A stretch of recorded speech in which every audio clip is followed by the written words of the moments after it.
Bueno, pues continuamos. Buenas tardes a todos. Soy Natalia Ortega, también del grupo de trabajo de maltrato y abuso del colegio. Y bueno, ahora vamos a hablar de algo sumamente interesante con dos grandes profesionales del trabajo con familias que maltratan, la atención desde los servicios sociales especializados. Y tenemos con nosotros a Susana Urrea, que es licenciada en Psicología, formación de posgrado especializada en familia, infancia y adolescencia. Trabaja en un CAI, un centro de atención a la infancia, en el Ayuntamiento de Madrid, realizando valoraciones de situaciones de posibles desprotección de menores, interviniendo con familias para el ejercicio de una parentalidad positiva. Y es miembro del grupo de trabajo de maltrato y abuso de nuestro colegio. Tenemos también a C. Mayordomo, psicólogo general sanitario, psicólogo de la intervención social, psicólogo en la Unidad de Protección de Infancia y Familia de los Servicios Sociales del Ayuntamiento de Parla. Ahora voy a ver si digo esto bien. ¿Ya está? Vale, es un gran profesional, también miembro del grupo de trabajo de abuso y maltrato de nuestro colegio. Así que os dejo con ellos. Hola. A ver, cuando nosotros nos planteamos hacer esta exposición, compartir esto con vosotros, surgen dos ideas, ¿no? Claves que nos llevan. Uno es que estamos hablando a lo largo de esta mañana que cuando se encuentra en una situación de maltrato, en una situación de abuso sexual infantil, como que hay dos respuestas. Una es la judicial, que estábamos ahora con ella, ¿no? Nos acaban de contar, y la otra es, bueno, que se mande a servicios sociales y que servicios sociales hagan con el caso, ¿no? Entonces, sí nos parecía importante poder tener una reflexión, poder compartir cómo se está trabajando de servicios sociales estas circunstancias. Y por otra parte, sí queríamos contar que ahora mismo servicios sociales no tienen en todo el territorio nacional, no hay una ordenación de cómo tienen que ser estos equipos que trabajamos con situaciones de maltrato o abuso sexual infantil. No hay una específica de quién tenemos que conformarlos, qué formación tenemos que tener, qué tipo de trabajo tenemos que llevar, desde qué perspectiva. O sea, no hay nada organizado o ordenado, digamos, a un nivel, pues efectivamente, ordenación o de ley.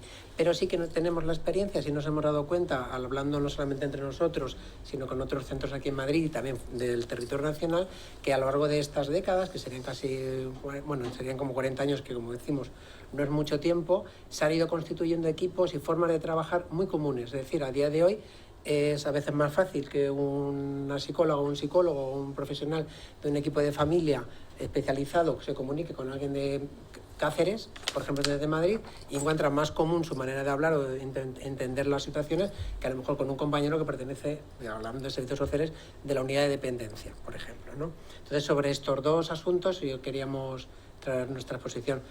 Yo voy a hablar más de los asuntos generales y un poquito más de por qué ocurre que se ha ido constituyendo algo tan común entre gente que yo creo que desde nuestra propia voluntad y nuestras ganas de trabajar de la mejor manera posible se ha construido una cultura común de trabajo, y yo creo que Susana, ¿no?, nos va a explicar mejor cómo se está haciendo desde servicios sociales con el modelo concreto de trabajo desde el CAI de Madrid, ¿sí? Vale, por dar algunas indicaciones que va a permitir saber por qué se han generado, digamos, esta forma de trabajar. Efectivamente, desde servicios sociales se atienden los casos que estamos hablando de situaciones de maltrato, de agresión sexual, situaciones, digamos, muy graves de desatención hacia menores. Ya aparecía hoy también cuando estaba Esther hablándonos un poco de la nueva ley, también desde el área de protección, como dos conceptos muy generales, ¿no? De servicios sociales nos organizamos en todo el territorio nacional también en dos dispositivos básicos, dos niveles básicos. Uno sería servicios sociales generales y por otra parte servicios sociales especializados. Servicios sociales generales, yo creo que es un poco más la imagen más pública que tienen servicios sociales, pues es el trabajo que suelen llevar efectivamente más de atención social, intervención psicosocial, y muy en los profesionales más comunes son los trabajadores sociales, las trabajadoras sociales, y luego son los servicios sociales especializados que atienden a colectivos con una problemática especializada. De servicios sociales especializados se fueron generando los puntos, por ejemplo, de trabajo con violencia de género, o se han generado los centros de trabajo con discapacidad, y se han ido generando efectivamente, que empezamos siendo específicos y ahora somos por fin especializados. Esto de las palabras es muy importante porque a veces significan presupuestos, dinero, no sé qué. Es el trabajo con infancia y familia, ¿vale?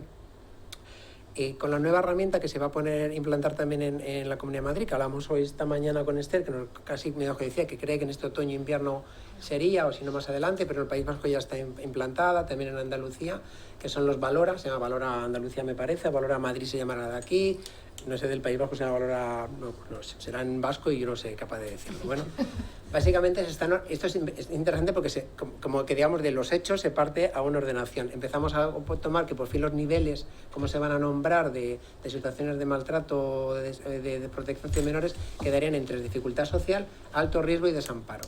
Por dificultad social se va a definir, y se queda definido así por ley también, como hablábamos hoy de la mañana, la ley del 2015, las situaciones en las que una familia aborda una situación de crisis, una crisis que digamos que tiene que ver con aspectos sociales, por ejemplo, una pérdida de vivienda, que es algo tan grave y que estamos viviendo tan cercano, situaciones de pérdida de empleo, una muerte de un familiar, una enfermedad sobrevenida y que genera alguna dificultad puntual que desde efectivamente un trabajo más de intervención o asistencia casi más social se puede como paliar y quedaría en el ámbito de servicios sociales generales.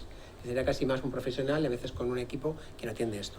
Y hay situaciones que estamos nombrando, como estamos llevando toda la mañana y toda esta tarde, situaciones de mucha más gravedad, situaciones de violencia hacia los menores. Son esto que nombramos alto riesgo de desamparo y como marcaba la ley de 2015, alto riesgo sería cuando se intenta trabajar manteniendo o el trabajo está enfocado que el niño se mantiene o la niña, el menor, con su hogar, con su familia y se pone en marcha toda una atención de trabajo de tanto de servicios sociales como del resto de red de protección para ayudar a mantener o corregir todo lo que esté pasando y que el chico o la chica pueda mantener, digamos, su vida lo más normalizada posible.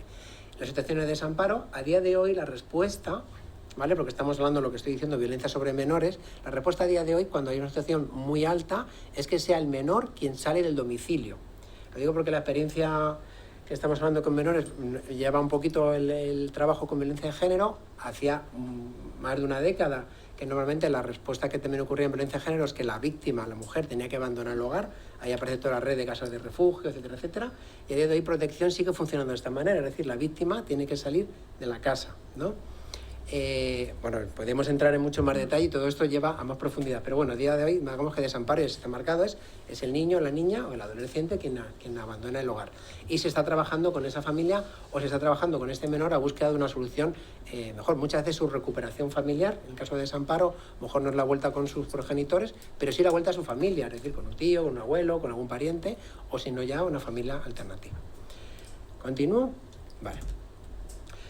Otra característica importante en el caso de violencia sobre menores, estaba mencionando yo por ejemplo la cuestión de violencia de género, como cualquier situación de violencia es una violencia relacional, ¿vale? Es decir, no tiene que ver con el menor, el niño o la niña, no tiene que ver con el agresor, no tiene que ver con la gente que está alrededor, sino que es una relación, un juego, algo que ocurre en todas las relaciones que se establecen alrededor de este fenómeno. ¿Cuál es una de las características de la violencia? Que en el fondo, aunque hay diferencia de responsabilidad, el agresor sería el responsable, hablamos de la víctima como la persona no responsable, pero no hay un juego de libertad. Esto yo lo voy a marcar porque yo creo que igual estoy diciendo algo que igual no está tan consensuado, pero sí me parece interesante poder traerlo al debate. ¿En qué sentido no hay un juego de libertad? Yo creo que va apareciendo aquí, es decir, por eso podemos trabajar sobre situaciones porque se repiten una y otra vez y podemos tener herramientas para poder abordarlo, porque tristemente, digamos que cuando una persona vive en una situación de violencia, sea como agresor o sea como víctima, o sea como la persona que ha intentado o está intentando ayudar a ese niño o a esa niña y no está dándose cuenta o sí se está dando cuenta, que entraremos en muchos juegos, se están repitiendo muchas veces roles, maneras de actuar que son casi marcadas y bueno, vamos hablando a un lugar casi violencias estructurales que tienen que ver con el patriarcado. Es decir, que al final creemos que estamos, claro, hay un lugar de responsabilidad que estamos eligiendo libremente y que estamos haciendo y estamos jugando un juego que ya estaba preestablecido. Por lo tanto, es un juego relacional, la violencia, y por lo tanto la intervención va a llevar enfocado que también va a tener que ser con esta perspectiva relacional. Y algo muy importante, a diferencia de yo hablaba de la violencia de género, estamos mencionando, aquí claro que existe una relación vincular o una relación que en los niños y en las niñas estamos hablando muchas veces de la violencia de las personas que se hacen cargo de él o de ella, es decir, sus progenitores o tutores o gente que está muy cerca, no son relaciones muchas veces, no son como a nivel horizontal, no es mi pareja que yo puedo decir, acabo la relación porque de alguna manera la manera que me estás tratando es inadecuada, puedo romper la relación y continuar mi vida por otro lado. Para el niño o para la niña son sus figuras de apego primordiales. son figuras básicas de constitución. Entonces aquí se juega mucho, ¿no? Pues es una condición muy importante porque a la hora de denunciar, de que se denuncia cómo, de qué manera, yo creo que será muy interesante la participación de Mónica en este momento. Se está jugando mucho. Los niños muchas veces no es el miedo a lo que ha vivido, sino el miedo a las consecuencias de lo que va a ocurrir. ¿Qué le van a pasar a estas figuras? Que son para mí, efectivamente, no sé, un hecho de violencia que voy a nombrar, que no tiene que ver, cuando voy a decir esta mañana, el abandono, por ejemplo, a los niños, es decir, niños y niñas que se crían con un padre desaparecido, ¿no? O mis padres me abandonaron en un hospicio, digamos que es un hecho violento en el sentido de que marca mi propio desarrollo, nunca los he conocido, ¿vale? No me estoy jugando ni siquiera la relación con ellos, pero el vínculo sí que está ahí perenne, de alguna manera, ¿no? No es como cuando yo digo, pues vuelvo a decir, puedo romper la relación con un igual, mi pareja, un compañero de trabajo en una situación de acoso, en la que, bueno, pues si rompo la relación con esta persona, no lo vuelvo a ver, da igual, pero esto sí que lo llevo conmigo, ¿vale? Por eso hablaba también de la nuclearidad de estos vínculos primarios. ¿Paso a la siguiente? Vale. ¿Cómo son, de alguna manera, las familias? Hemos hablado mucho de cómo presentamos la tipología de las familias con las que nos encontramos y vamos a ir como casi al mínimo común denominador, ¿de acuerdo? Por un lado, son familias que se caracterizan efectivamente por un decremento en sus capacidades parentales, entendidas como esas capacidades de atender las necesidades de los niños y las niñas que estén a cargo suyo y de promocionar, pues eso, en ese buen trato, un buen desarrollo, ¿vale? Esa sería la idea del decaimiento, que puede ser constante desde los 0 a los 18 o puede ser por alguna situación, como decíamos, a veces más puntual, decíamos de 1 o 2 años, o a veces ya de 4, 6, 10, ¿no? Como también comentábamos, muchas veces es más fácil que nosotros a nivel relacional conocemos muchas de las generaciones. O sea, no solamente es algo que se da puntualmente en un momento, sino muchas veces conocemos casi desde la bisabuelos, es decir, la bisabuela, que normalmente se mantiene, hasta la última bisnieta. Estamos hablando a veces de 4 o 5 generaciones que se conocemos desde los servicios sociales en activo, ¿vale? Estas familias muchas veces lo que llamamos como resistentes a la intervención, en el sentido de que plantean una dificultad de aceptar la ayuda o de buscar la ayuda, mejor dicho. Ya no solamente aceptarla, sino de buscar la ayuda. Esto casi digamos que de primera no se da. Estamos hablando sobre todo, hablamos de nuevos servicios sociales especializados. Sí, y sí, también son resistentes. ¿Por qué se está ocurriendo esa resistencia? Primero porque hay muy bajita conciencia, que su manera de actuar está ejerciendo un daño sobre los niños o las niñas que están intentando, porque normalmente son familias bien intencionadas que quieren que sus niños y sus niñas muchas veces le vaya bien en la vida, pero lo hacen de una manera, pues como hoy aparece el ejemplo de, bueno, a través del castigo físico o del cable de la televisión, si tengo que corregirte, creo que lo estoy haciendo adecuadamente, ¿no? No tengo esta conciencia de qué implicaciones puede tener esta manera de corregir. Hay mucha dificultad en reconocer las propias dificultades, porque, bueno, de alguna manera la vivencia de, bueno, este niño, yo lo estoy criado y está vivo. Se voy a decir una cosa así tan bruta, pero como está vivo, pues debe ser que no lo estoy haciendo mal, porque aquí está, aunque tenga lesiones, aunque no aparezca el habla, aunque no tenga ningún amigo, aunque esté triste, aunque esté disruptivo, da igual, pero está vivo. Y de ahí que la motivación al cambio, de tener que modificar algo, pues es muy baja, además, porque además se vive, y es normal que esta familia viva en el acercamiento de las instituciones primeramente como una violencia, un poquito como veíamos también en el juzgado. Nuestro primer acercamiento normalmente de los servicios sociales especializados, los equipos de familia, es que somos unos señores que casi vamos a retirar a los niños, esta imagen de vamos a llegar con una furgoneta, no vamos a llevar a los muchachos, esto es lo que vamos a hacer, esta va a ser la única solución que vamos a plantear. Entonces, que estemos realmente ofreciendo una ayuda es algo muy complicado de entender también por el propio contexto de trabajo. Vale.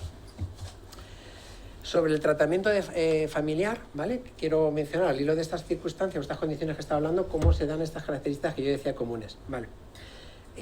Por un lado, ¿por qué se trabaja desde esos dispositivos con un tratamiento familiar? Se podría haber decidido trabajar con por ejemplo, vamos a trabajar con los niños y las niñas como víctimas, un trabajo, digamos, más personalizado para ellos, o trabajar con los agresores de una manera diferenciada, no sé, se podía utilizar, pero de alguna manera todo el encuadre de trabajo es normalmente familiar, y como decía, que no solamente se reduce muchas veces en la familia de convivencia común en una casa, sino que al final acabamos, pues eso, llamando o en contacto entramos con familia extensa, se hacen historias de vida que abarcan varias generaciones, bueno, pues es un trabajo de bastante implicación. Primero porque la demanda es familiar, no es una demanda individual, como ocurre cuando hay un contexto de trabajo individual. No es alguien que ¿no? Normalmente decimos que yo tengo un sufrimiento, yo qué sé, pues padezco, me lo llevo muy mal porque me muerdo las uñas y me gustaría que esto cambiara. Pues esto sería como una demanda psicológica básica, ¿no? Digamos que el sufrimiento, la demanda y a quién le ocurre está en la misma persona.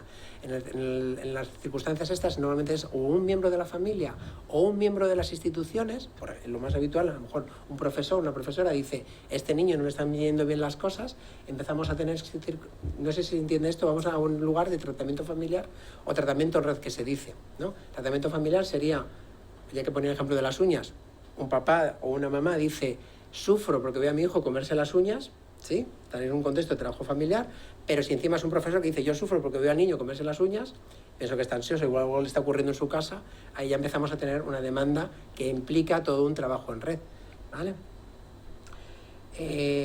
También abordamos el tratamiento familiar, o sea, hace un encuadre de trabajo familiar, porque, como bien señalaba, las características de lo que estamos abordando tienen que ver con lo relacional, tanto con el hecho de la violencia como también el trabajo, que sería un poco la búsqueda de soluciones, la potenciación de las capacidades parentales.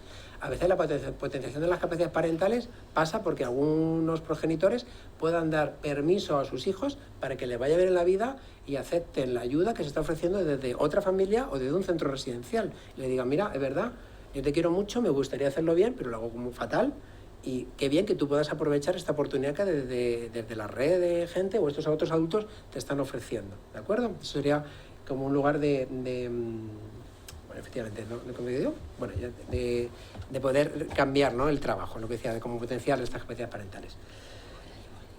Por otra parte, lo que decíamos, estamos trabajando con todos los miembros de la familia, tanto los que estamos llamando como víctimas, que serían los menores, como los que estamos llamando como ofensores o perpetradores, que tienen que ver, pues a veces son hermanos, a veces son los padres genitores, etcétera. Ok, me toca para allá. Como decíamos, con otras personas que también están intentando buscar una solución, ¿de acuerdo? Bueno, voy un poquito... ¿Sí? Vale. Junto con la parte de los fundamentos que yo lo nombraba, también algo interesante es que la finalidad del trabajo. La finalidad del trabajo, a veces mencionamos tres finalidades fáciles para el trabajo de intervención o de ayuda, que sería cambiar situaciones, generar salud o generar conocimiento, ¿no? Esta idea de que las cosas que ocurren de manera adecuada es porque la gente o es mala, o es tonta, o está loca. Es la insanidad. De alguna manera lo que estamos nosotros fomentando, o el trabajo, la demanda que tenemos, que haya un cambio, es decir, que haya un cambio en la manera de ejercer la parentalidad. Por eso también se va a utilizar perspectivas de trabajo que tienen que ver con lo familiar. Y al hilo un poquito de este trabajo, también todo el trabajo en red y el trabajo familiar se reduce también porque el contexto con el que estamos trabajando, como decíamos, es de control. Son familias que llegan no queriendo llegar a ser ayudadas, ¿no? Entonces hay que recibirlas, acogerlas. Hay un gran trabajo parecido al de los juzgados, desde primero vamos a estar vinculando y a ver si nos podemos llevar bien y luego ya iremos abordando realmente qué es lo que a usted le pasa o está sugiriendo. Por ir hacia el final, ¿vale? Simplemente por estructura lo que voy a señalar es que el trabajo, como decíamos, aparte del trabajo en red, en los propios equipos de que estamos atendiendo a las familias, somos equipos normalmente multidisciplinares, interdisciplinares, se debería también a mucha definición, pero estamos coincidiendo varias disciplinas, trabajo social, educación, aparte de psicología, medicina, letrados, ¿no? Componen los equipos de familia, porque hacen esta perspectiva integral con las familias y el trabajo en red es lo que significa que estamos muy en relación pues tanto con los servicios de salud mental, escuelas, policía, etcétera, etcétera, ¿de acuerdo? Y por último yo diría que por las perspectivas psicoterapéuticas, que hablando en este foro sí que nos parecía interesante por lo menos empezar a nombrarlo, yo creo que Susana lo va a desarrollar mucho más, bueno, pues efectivamente se está trabajando mucho de una perspectiva común, decía, dentro del territorio, ¿no? Una perspectiva más bien sistémica, tanto la sistémica clásica como la transgeneracional, que ha cogido bastante fuerza ahora, sobre todo porque se está trabajando mucho con el concepto de trauma que recorre generaciones, y el trauma también nos lleva a perspectivas de trabajo que tienen que ver con lo traumático, ¿no? Yo creo que también que las próximas compañeras contarán más sobre este detalle. Y por último también, a la hora de estar haciendo toda esta escucha y encuentro con las personas, sí que está viendo contextos que digamos que tiene que haber más un trabajo con lo relacional, en ser perspectivas humanistas, o trabajo sobre el apego, o trabajo de, relacionales, perspectivas. Y hasta aquí, aunque me he excedido un poquito, mi parte. Bueno, yo trabajo en un centro de atención a la infancia. Únicamente que está ahí la ventana. Ah, vale, gracias. Vale. Trabajo en un centro de atención a la infancia, un CAI. Hay 12 en Madrid, en la ciudad de Madrid. 3 de ellos, el 1, 2 y 3, únicamente son los municipales, digamos. El resto, del 4 al 12, son centros subcontratados por empresas. Esto lo marco porque creemos que es importante, ¿no? Hacen el mismo trabajo por la mitad de precio que lo hacen los municipales. Y enlazando un poco con lo que ha dicho esta mañana Díaz Huertas, ¿no? Sobre que parece que hay ciudadanos de primera y ciudadanos de segunda. A unos les atienden funcionarios y a otros les atiende personal que está muy formado igualmente, pero cobra la mitad que los funcionarios. Bueno, yo trabajo en el distrito centro y llevo los barrios de Lavapiés y Palacio, que hay mucha diferencia en los habitantes de cada barrio, ¿no? Bueno, ha contextualizado desde dónde partimos, cómo trabajamos, desde qué perspectivas teóricas, y voy a intentar ir más práctico, ¿vale? Y si se me va un poco el tiempo, tú me avisas igualmente, ¿vale? Para que quede tiempo para las preguntas, que yo creo que es lo más interesante, y las siguientes ponencias. Bueno, los casos llegan al CAI de una manera involuntaria, vamos a decir. No son de acceso directo, es decir, las familias no pueden tocar a la puerta y decir quiero recibir una intervención, un tratamiento familiar. Se dirigen primero a servicios sociales, como ciudadanos de a pie van a servicios sociales y plantean un problema, en el mejor de los casos. En la mayoría de los casos nos llegan a nosotras como servicio especializado desde notificaciones que ASP, que Atención Social Primaria, nos manda a través del ETMF, como pongo ahí, que son equipos de trabajo con menores y familia, que están compuestos por una coordinadora, una persona que hace de responsable de programa de familia, la trabajadora social de zona que lleva ese caso y el equipo del CAI. Y en ocasiones también hay otros profesionales que están relacionados con ese menor. Puede ser el colegio, desde el ámbito sanitario. Bueno, también recibimos notificaciones de centros escolares que nos comunican alguna situación, algún incidente que pueda haber con algún niño, alguna niña, y que les parece que pudiera estar en situación de riesgo. Desde hospitales, centros de salud, también recibimos notificaciones y, por supuesto, juzgados, fiscalía, policía. Los juzgados normalmente lo que nos piden es nos solicitan informes, muchas veces relacionados con divorcios difíciles en los que los menores están implicados en el conflicto parental y una de las partes hace una demanda de modificación de medidas y, bueno, pues nos preguntan a nosotras, ¿no? Al equipo. Trabajamos, no sé si lo he dicho, psicóloga y trabajadora social, trabajamos en equipo psicosocial. Fiscalía también nos suele pedir informes sobre valoración o nos pide que valoremos un caso que le ha llegado por una notificación de policía, por una actuación policial.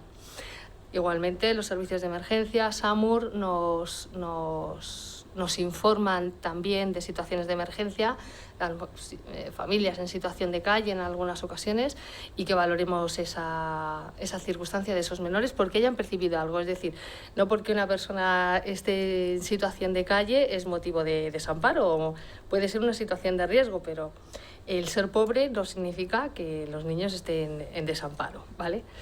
Y bueno, pues otras ONGs, otros servicios nos pueden notificar, ¿vale?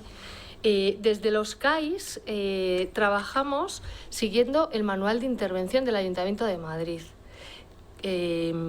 Ha adelantado antes CEN también que en Madrid, ahora en Madrid Capital, se está haciendo un pilotaje del Valor a Madrid, que es un instrumento de análisis y de valoración de la situación, que ya está funcionando en otras comunidades, como en Euskadi o en Andalucía. No sé si en Galicia también, o han empezado un pilotaje. Bueno, en Madrid estamos ahí. Y vamos un poquito adelantados en ese sentido porque el Valora lo hace... está Ignacia Arrua Barrena, que es quien lo está que lo dirige, digamos, y también fue una de las que hizo el manual de intervención en el Ayuntamiento de Madrid. Por lo tanto, creo que algunas cosas las vamos a captar más rápidamente, ya que manejamos el manual. Empezamos nuestro trabajo en los CAIs haciendo una valoración inicial que consiste en una recogida de la información de todo lo que rodea al menor. Es decir, pedimos información, antes de ver a la familia, pedimos información al colegio, al centro de salud. Este es un trabajo que más hace la trabajadora social. Para esa valoración inicial tenemos un mes para actuar, o para recogerla, porque desde que nos notifican una situación de posible desprotección hasta que citamos a esa familia también tenemos plazos, nos marcan plazos, y en este caso tenemos un plazo de un mes para empezar a trabajar con esa familia desde que tenemos conocimiento de que la familia ha llegado.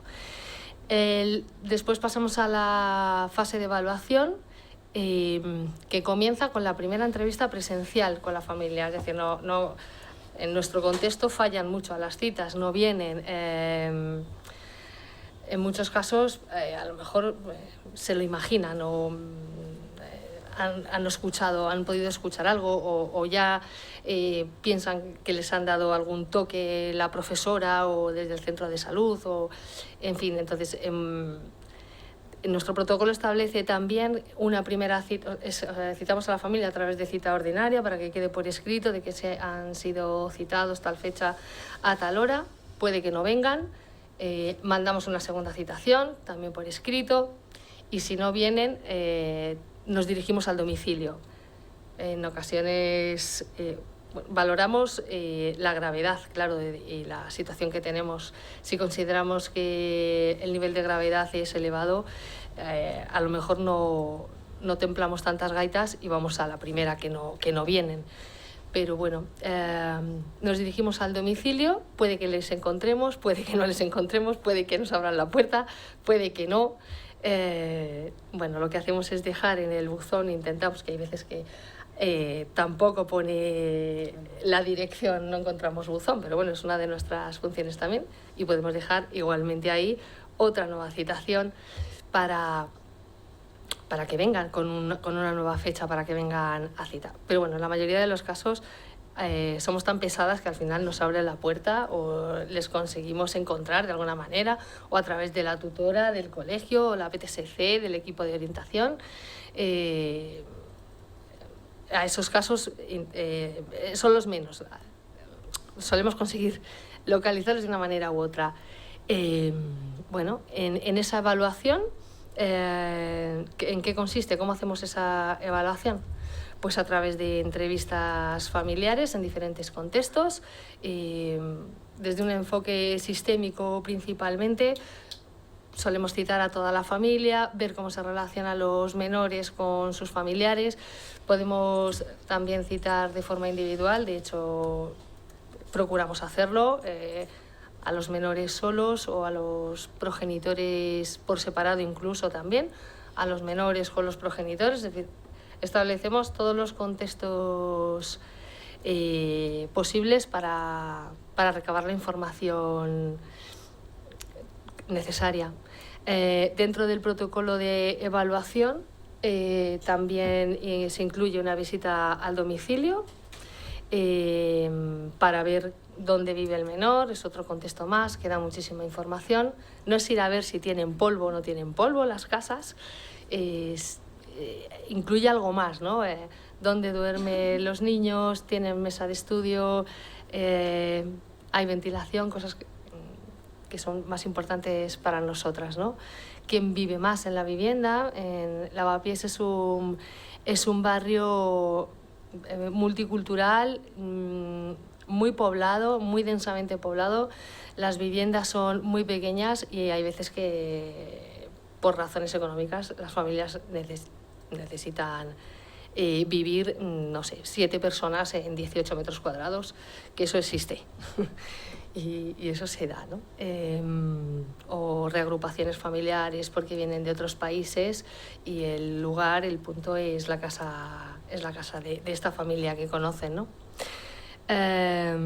Bueno, en esa evaluación también podemos pasar pruebas, pasamos autoinformes, cuestionarios, y seguimos coordinando con los recursos que intervienen, es decir, con los colegios, con el centro de salud principalmente, y a veces esos niños también acuden a recursos de tarde cuando salen del colegio porque sus padres puede que tengan horarios laborales muy amplios y existen recursos que incluso se ocupan de... Hay educadoras sociales, educadores que recogen a los niños a la salida del colegio y los llevan a este otro centro al recurso de tardes donde estudian, juegan y se relacionan de otra forma con otros niños. Con los menores, en la fase de evaluación, pues a través del juego, a través del dibujo también, se les propone hacer dibujo libre o dibujo dirigido, depende de cómo ese niño, esa niña se sienta cómodo, se sienta cómoda. Y con niños más mayores jugamos a otras cosas, bueno, juegos de mesa o teatro o con caja de arena hacemos también, solemos hacer caja de arena. Vale, gracias. Sí, pues eso, vale, sí. La siguiente. Bueno, de eso has hablado. Bueno, trabajamos desde un enfoque, como os he dicho, desde una perspectiva sistémica, intentando establecer una alianza terapéutica que nos permita trabajar con la colaboración y alcanzar la colaboración de la familia, estableciendo objetivos de forma conjunta, que entiendan y que acepten. La guía de capacitación parental de Barudi pues está en nuestra mesa de trabajo y bueno, pues... Con el trasfondo siempre de la forma en la que se apegan los niños, ¿no? a sus cuidadores principales. Vale. Bueno, nuestro objetivo principal es generar conciencia en los progenitores o en los cuidadores principales sobre cómo la conducta parental tiene una relación directa con el daño sufrido por el menor. Intentamos hacer... Ostras, vale. Intentamos desarrollar habilidades parentales con ellos, trabajamos en este sentido y con los menores sobre todo, pues a través de un acompañamiento y reparación del daño. Bueno. ¿Cómo intervenimos con los niños? Pues a través del juego. Casita de muñecas, nos da muchísima información, nos tiramos por el suelo con ellos, con ellas, colocamos la casita, la modificamos, sacamos a los personajes, colocamos a los personajes. Bueno, pues esto nos da información de quién vive en casa, quién duerme con quién me pone el desayuno, quién me lleva al cole o no voy al cole, o si está la abuela, si no está la abuela. Con los bebés, los cuidados que les proporcionan a los bebés, el teatro de marionetas, creando historias, a veces a iniciativa suya, y si no existe su iniciativa, pues proponemos los dibujos, como he comentado antes, juegos de mesa con chavales quizá más mayores, y caja de arena, que es una herramienta que me está gustando muchísimo desde que nos dieron una formación hace un tiempo, antes de la pandemia. Y bueno, pues se puede utilizar tanto con niños como con adolescentes, también con adultos. Yo con adultos no la he utilizado nunca. Entre otras cosas también quizá tenemos tan poco tiempo que nos vamos a lo práctico y a los niños y a los adolescentes. Se centra en disfrutar sin interpretar. Los niños, las niñas dirigen el juego y el terapeuta es un facilitador. Ayuda a la persona a crear una historia donde puede facilitarle la conexión con su propia vida, ¿no? Posibilita adentrarse en las dificultades de la persona, trayendo sus emociones, y muy adecuada, por lo que yo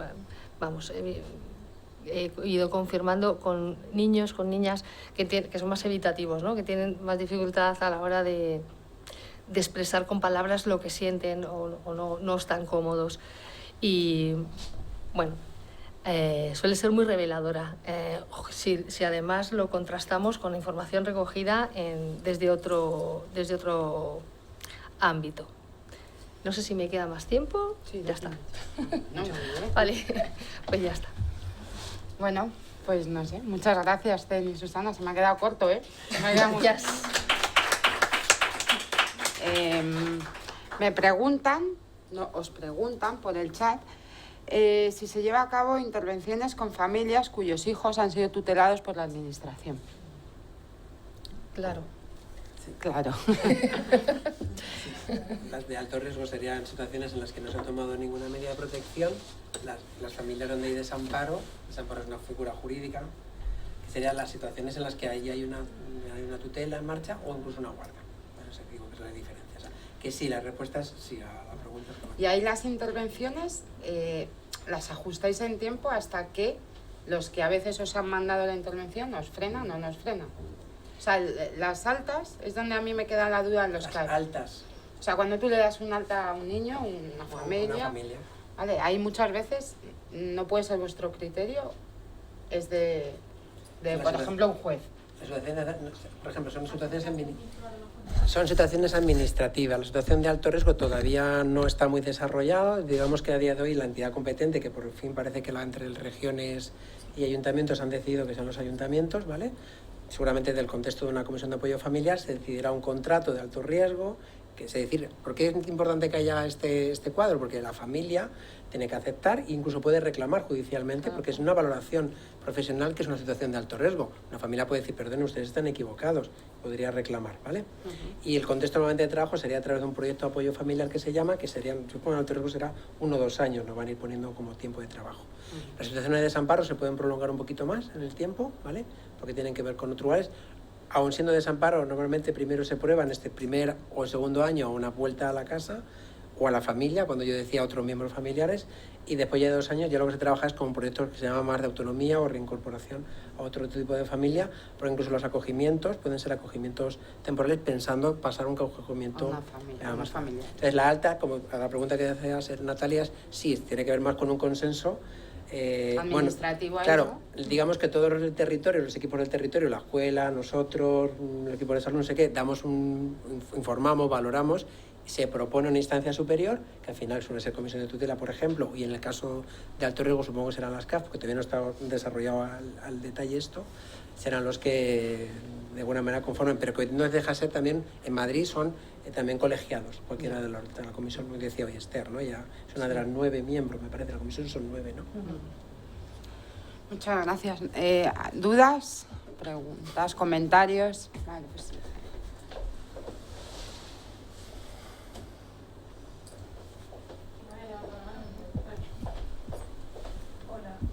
Bueno, gracias por la exposición y nos sentimos muy identificados, digo nos sentimos porque mi compañero y yo trabajamos en un centro de servicios sociales y bueno, un poquito lo que decía es que no había una ordenación, ¿no?, de cómo trabajar en este campo.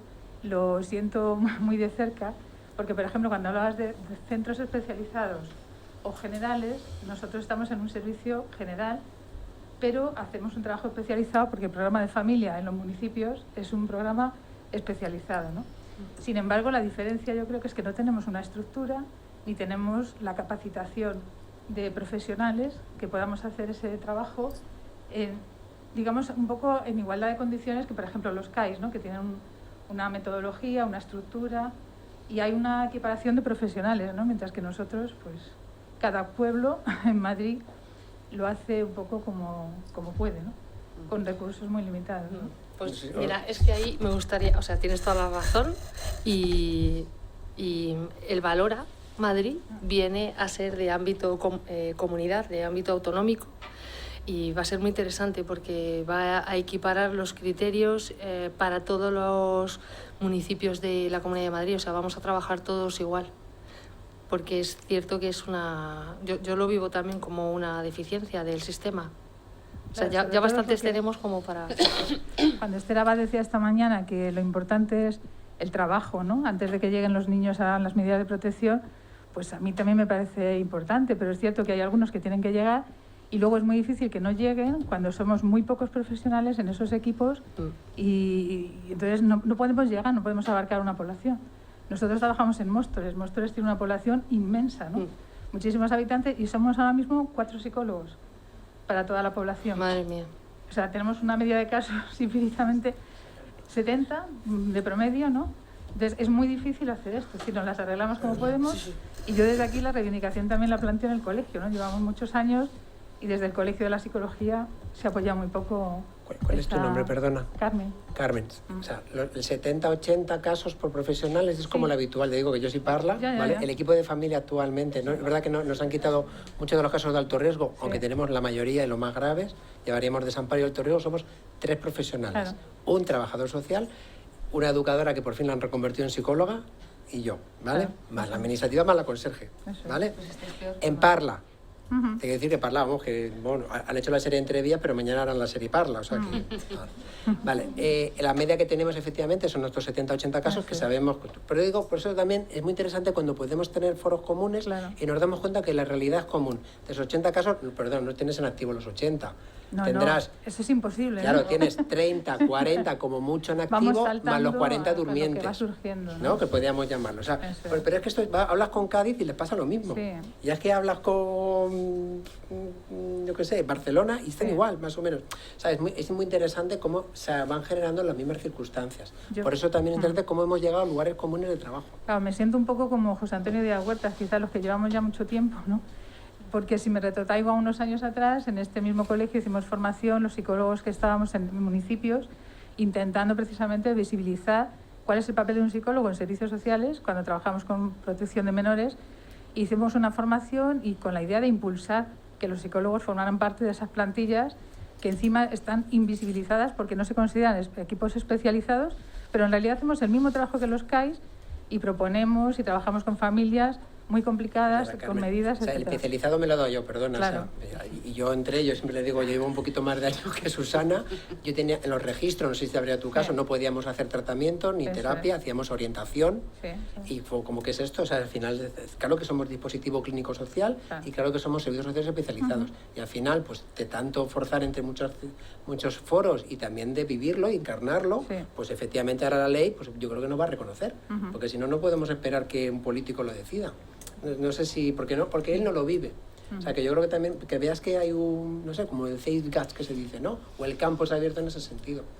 Yo creo que la ley está, yo he visto alguna, aunque eran 150 y tantas hojas que decía José Antonio, pero vamos en esa línea, yo creo que da reconocimiento. Pues gracias. Perdona, quedaba alguna pregunta por ahí, ¿no? ¿Dónde era? Perdón. ¿Alguien tenía la mano levantada por ahí? ¿No? No. Vale, pues yo creo que aquí Victoria y Estefanía queríais decir algo también. Estamos ya cogiendo tiempo del descanso, así que vamos. Sí, seguro. No, pregúntalo tú, Estefanía, de verdad que si yo tengo oportunidad de preguntarle a ellos. No, si era que si podíais explicar... también que se va a apuntar al grupo.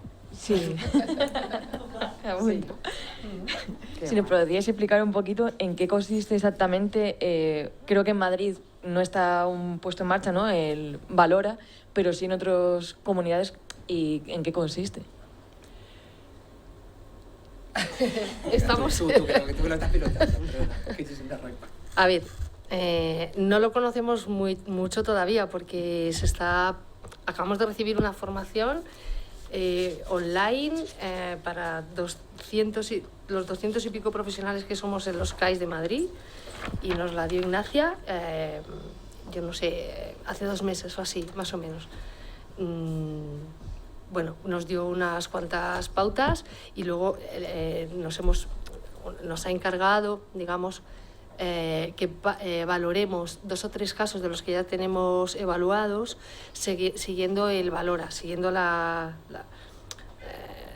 las instrucciones en la herramienta, ¿no? Lo que os puedo decir es que es súper largo, que se tarda un montón, pero bueno, yo creo que es como todo cuando empiezas, ¿no? Que tienes que mirar aquí, esto lo pone en la página 138, espera que tiene un epígrafe larguísimo, pero a mí me ha gustado mucho. O sea, los 2 casos que hemos valorado nosotras, que hemos reportado, que se los hemos tenido que reportar a ella después como resultado, o sea, mi equipo, mi compañera y yo, en mi CAI somos 4 equipos. Yo siento que he aprendido, o sea, que esto es seguir aprendiendo siempre, ponen palabras más correctas, se añaden, se mejora, se afina, el valor afina. Y yo creo que lo pasaremos con más rapidez en cuanto... Sí, o sea que es una cuestión de práctica. ¿Puedo comentar?